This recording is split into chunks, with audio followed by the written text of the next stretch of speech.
Hello, welcome back to our channel. I'm Stefan. Dear seeker, welcome. Before we speak of techniques or methods, let us pause and settle the heart. The word mindfulness is spoken often in today's world, yet its depth is rarely touched. In this video, we return to its original source, the words of the Buddha, not as philosophy alone, but as a living path meant to be walked with patience, honesty, and compassion. The Buddha did not teach mindfulness as a way to escape life, nor as a tool to merely feel calm. He taught it as a way of seeing clearly, seeing the body as body, feelings as feelings, thoughts as thoughts, without clinging, without resistance. In the early teachings preserved in the Tipitaka, mindfulness is described as the direct path leading to the end of suffering. These are not poetic promises, but careful instructions tested through lived experience. In discourses such as the Satipaṭṭhāna Sutta and the Ānāpānasati Sutta, the Buddha speaks with remarkable clarity.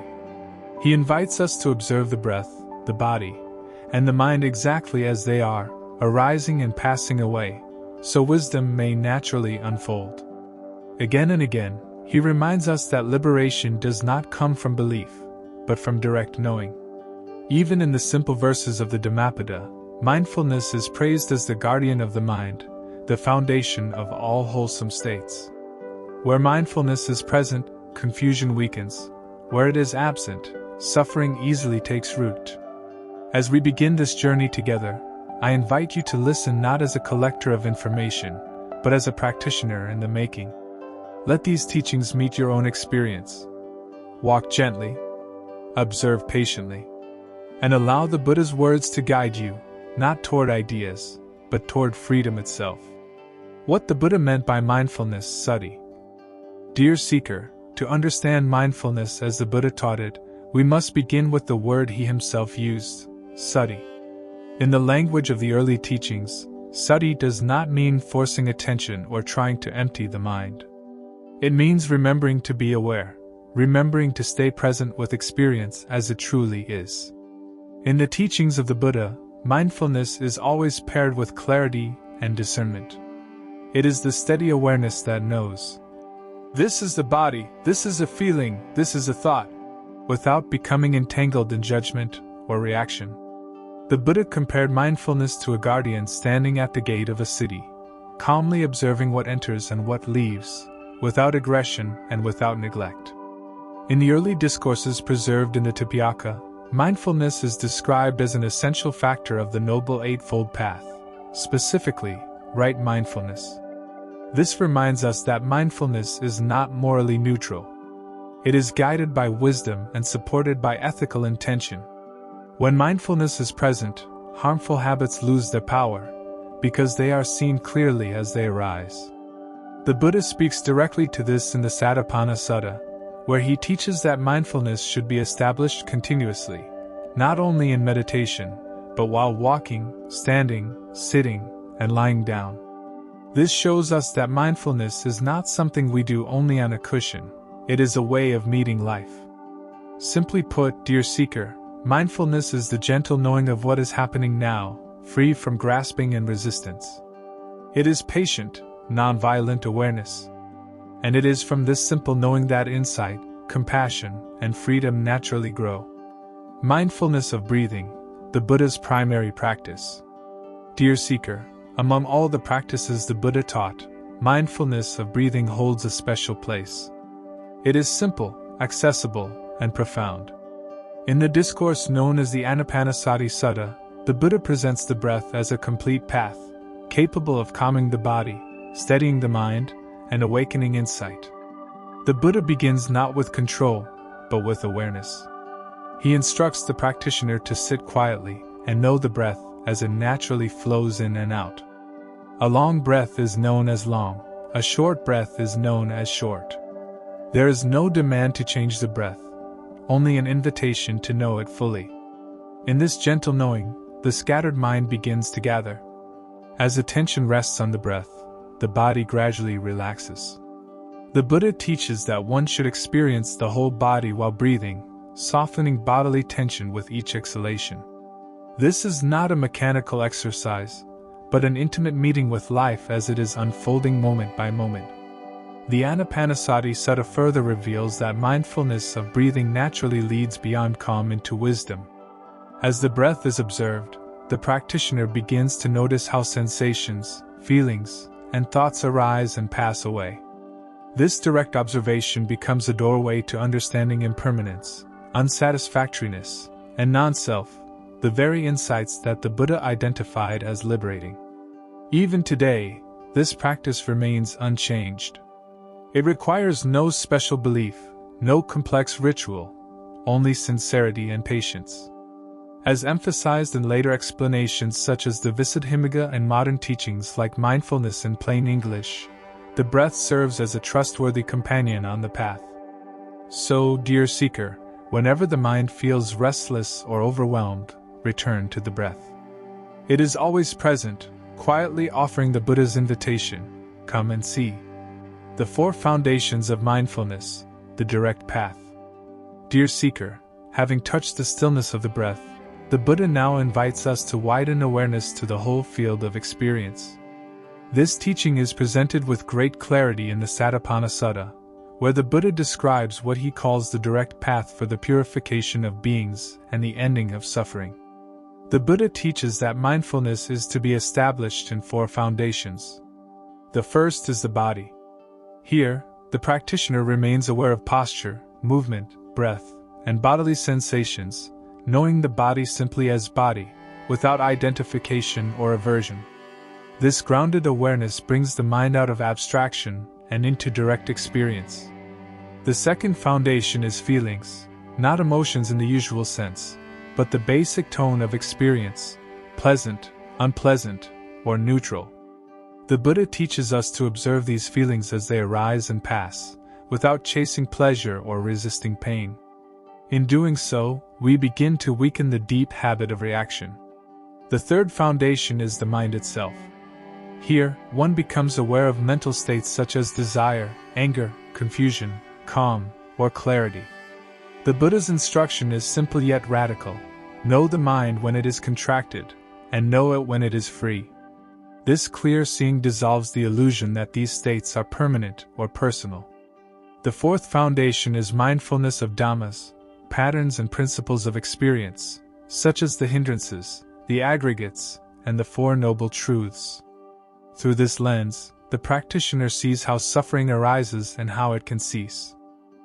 As later clarified in works like the Buddhism, these four foundations are not separate practices, but interwoven perspectives. Practiced with patience and sincerity, they lead naturally to insight and liberation. So, dear seeker, walk this path gently. Establish mindfulness again and again, and let understanding unfold in its own time. Mindfulness, ethics, and wisdom, the middle way in daily life. Dear seeker, the Buddha never taught mindfulness as a practice isolated from the way we live. In his teaching, mindfulness is part of a complete and balanced path, one that includes ethical conduct, mental cultivation, and wisdom. This path is known as the Noble Eightfold Path, preserved throughout the teachings of the Tipitaka. Mindfulness, or sati, functions as a living bridge between our actions and our understanding. When mindfulness is present, we become aware not only of what we think and feel, but of how we speak and act.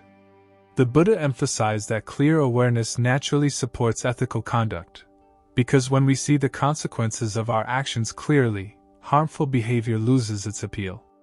In the early discourses, the Buddha repeatedly explains that ethical living, sila, creates the conditions for a calm and concentrated mind, samadhi. A settled mind, in turn, becomes capable of seeing reality as it truly is, panna. Mindfulness is present at every stage of this training, noticing intention before action, noticing attention as it steadies, and noticing insight as it arises. This means that mindfulness is not limited to meditation periods. It is practiced when speaking truthfully, when listening without interruption, and when choosing kindness over reactivity. Even simple acts, such as pausing before responding in anger or noticing the breath before making a difficult decision, become expressions of the path. Later commentators, such as Buddhaghosa and the Buddhism, clearly explain this interdependence. Without ethical grounding, mindfulness becomes unstable. Without mindfulness, ethics lack awareness.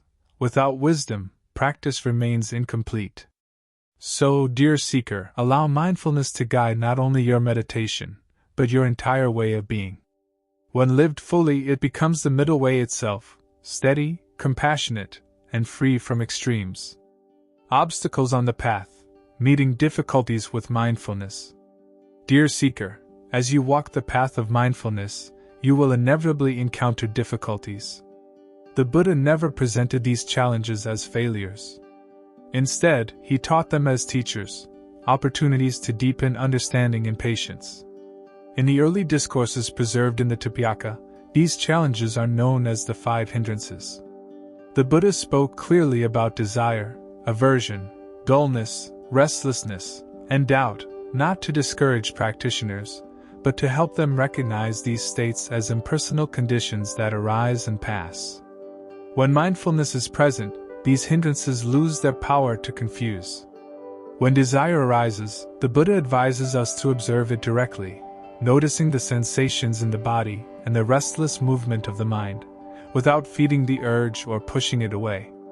When aversion appears, we are invited to soften the breath and meet the discomfort with patience rather than resistance. Dullness and sleepiness are met not with self-criticism, but with skillful adjustment, opening the eyes, straightening the posture, or bringing awareness to a brighter object such as the breath at the nostrils. Restlessness is eased by grounding attention in the body and lengthening the exhalation, allowing the nervous system to settle naturally. Doubt, perhaps the most subtle hindrance, is addressed through wise reflection and remembrance. The Buddha encouraged practitioners to return to direct experience rather than intellectual argument, noticing even small moments of clarity, calm, or kindness as signs of progress. Later explanations, such as those found in the Visuddhimagga and modern teachings like Mindfulness in Plain English, provide detailed methods for working skillfully with these obstacles. So, dear seeker, when difficulties arise, do not turn away. Greet them with mindfulness. In learning to see them clearly, you take another step toward freedom. Living mindfulness, from practice to a way of life. Dear seeker, mindfulness, as the Buddha taught it, is not confined to the meditation cushion. It is meant to flow naturally into every aspect of life. In the teachings preserved in the Tipitaka, the Buddha repeatedly emphasizes continuity of awareness, mindfulness while walking, standing, sitting, lying down, speaking, and even thinking. Formal meditation provides structure, but daily life provides the real training. The Buddha encouraged practitioners to establish regular periods of sitting and walking meditation, while also returning to mindfulness during ordinary activities. Eating, for example, becomes an opportunity to notice intention, sensation, and satisfaction. Speaking becomes a chance to observe motivation and tone before words are released. A balanced daily practice may be simple. Short periods of mindfulness of breathing in the morning and evening help steady the mind. Gentle pauses during the day, before responding in conversation, before beginning work, or before resting at night, allow awareness to reconnect with the present moment. Over time, these small moments accumulate, quietly transforming habitual reactions. Weekly reflection is also encouraged. By calmly reviewing one's actions, speech, and states of mind, the practitioner strengthens wisdom and compassion without judgment. This reflective quality is praised throughout the teachings as a support for ethical clarity and mental peace. Later teachers and commentators, such as Buddhaghosa in the Visuddhimagga, and modern guides like the Miracle of Mindfulness, affirm this integration. Mindfulness matures when it becomes continuous and natural. So, dear seeker, walk gently and patiently. Let mindfulness accompany you through both ease and difficulty. When practiced steadily, it ceases to feel like an effort and becomes a quiet companion, guiding you, moment by moment, toward clarity, compassion, and freedom. Dear seeker, as we come to the close of this reflection, let us pause once more and return to stillness. You have now heard the teachings of mindfulness as spoken by the Buddha, not as ideas to collect, but as a path to be walked with patience and sincerity. The Buddha reminded us again and again that liberation does not come from belief alone, nor from ritual, but from careful observation of our own experience. In the teachings preserved in the Tipitaka, mindfulness is praised as the guardian of the mind, the quality that protects us from confusion and gently guides us toward wisdom. Whether you begin with the breath, as taught in the Ānāpānasati Sutta, or with the broader awareness of the Satipatthāna Sutta, remember that progress is not measured by extraordinary experiences. It is found in small, steady moments of clarity, in noticing a breath, pausing before reacting, or choosing kindness where habit once ruled.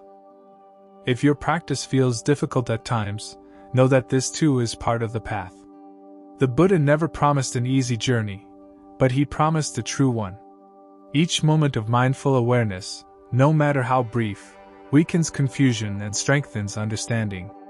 As you leave this video, I invite you to carry just one simple intention: to be present for the next breath. Let that be enough. Return to it often. Over time, that gentle return becomes a refuge.